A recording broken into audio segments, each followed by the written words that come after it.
قالت يا أيها الملأ أفتوني في أمري ما كنت قاطعة أمرا حتى تشهدون قالوا نحن أولو قوة وأولو بأس شديد والأمر إليك فانظري ماذا تأمرين قالت إن الملوك إذا دخلوا قرية أفسدوها وجعلوا أعزة أهلها أذلة وكذلك يفعلون وإني مرسلة إليهم بهدية فناظرة بما يرجع المرسلون فلما جاء سليمان قال أتمدونني بمال فما آتاني الله خير مما آتاكم بل أنتم بهديتكم تفرحون ارجع إليهم فلنأتينهم بجنود لا قبل لهم بها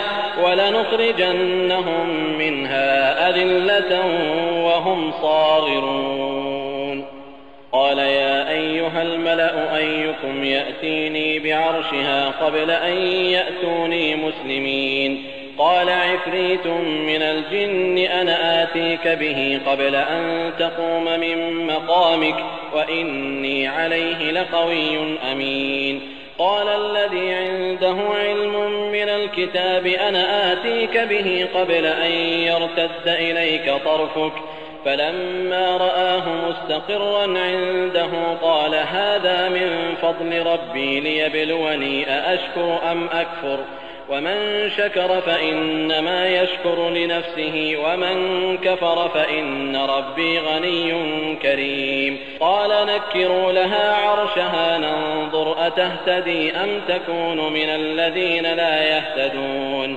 فلما جاءت قيل أهكذا عرشك قالت كأنه هو وأوتينا العلم من قبلها وكنا مسلمين وصدها ما كانت تعبد من دون الله إنها كانت من قوم كافرين قيل لها ادخل الصرح فلما رأته حسبته لجة وكشفت عن ساقيها قال إنه صرح ممرد من قوارير قالت رب إني ظلمت نفسي وأسلمت مع سليمان لله رب العالمين. सबा देशाची राणी म्हणाली की हे दरबारातील वजीर सरदारांनो, मला या मामल्यात लाभदायक सल्ला द्या. जोपर्यंत तुम्हा सर्वांचे एकमत होत नाही तोपर्यंत मी कोणतीही कारवाई करणार नाही.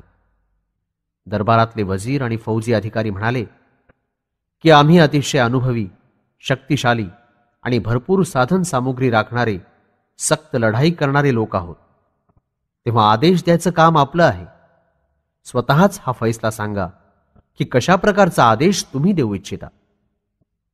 राणी म्हणाली की बादशहा जेव्हा एखाद्या वस्तीवर हल्ला करतात तेव्हा फार विनाश आणि तबाही माजवतात आणि तिथल्या सन्मानित लोकांना अपमानित करतात आणि शक्य आहे हे सुद्धा असंच काही करतील.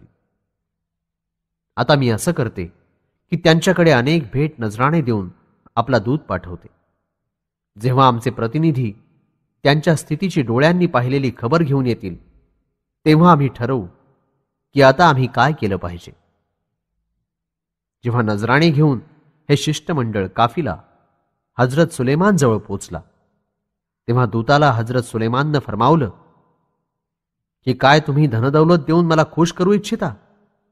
अल्लाहनं मला जे प्रदान केलं आहे ते त्याच्या तुलनेत भलाई आणि बरकतीच्या दृष्टीनं कितीतरी पटींनी जास्त आहे, जे तुम्हालाही अल्लाहनंच दिलेलं आहे. खरं तर असं वाटतं की तुम्ही आपल्या भेट नजराण्यावर मोठ्या गर्वानं फुगले आहात. आपले हे भेट नजराणे घेऊन आपल्या देशाकडे परत जा.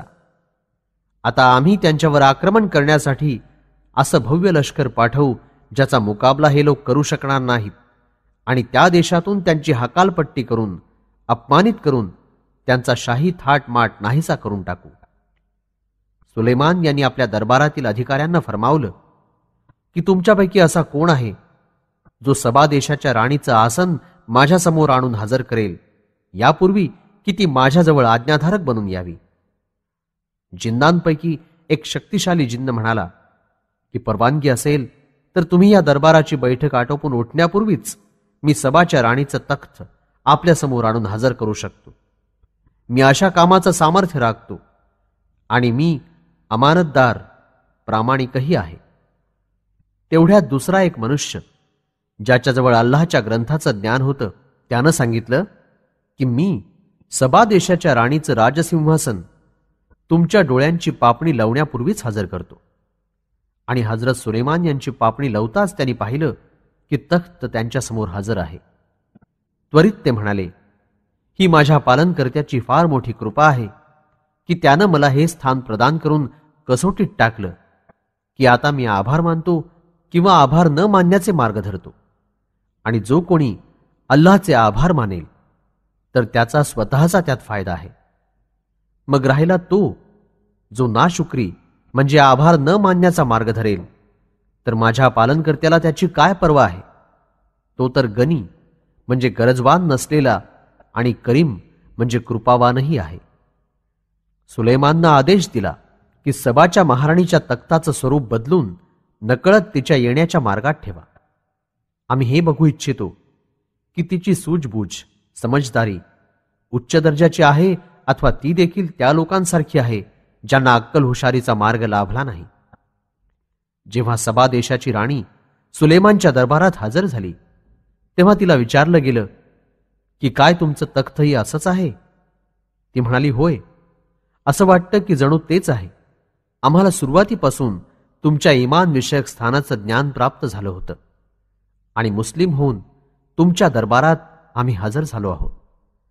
अल्लाहच्या शिवाय दुसऱ्या उपास्याच्या बंदगी आणि उपासनेनं तिला रोखून ठेवलं होतं. म्हणूनच आतापर्यंत काफिर जमातीत तिची गणना होत राहिली. राणीला सांगितलं गेलं की राजमहालात दाखल व्हा. तिला असं वाटलं की हा तर वाहत्या पाण्याचा झरा आहे आणि तिनं पाय वर उचलले, ज्यामुळे तिच्या पोटऱ्या उघड्या पडल्या. हजरत सुलेमान म्हणाले की हा असा महाल आहे ज्याची जमीन काचेनं मढवली गेली आहे. राणी म्हणाली, हे माझ्या पालनकर्त्या, मी स्वतःवर जुलूम केला, परंतु आता मी हजरत सुलेमानसह मिळून सर्व विश्वांच्या पालनकर्त्यासाठी इमान कबूल केलं.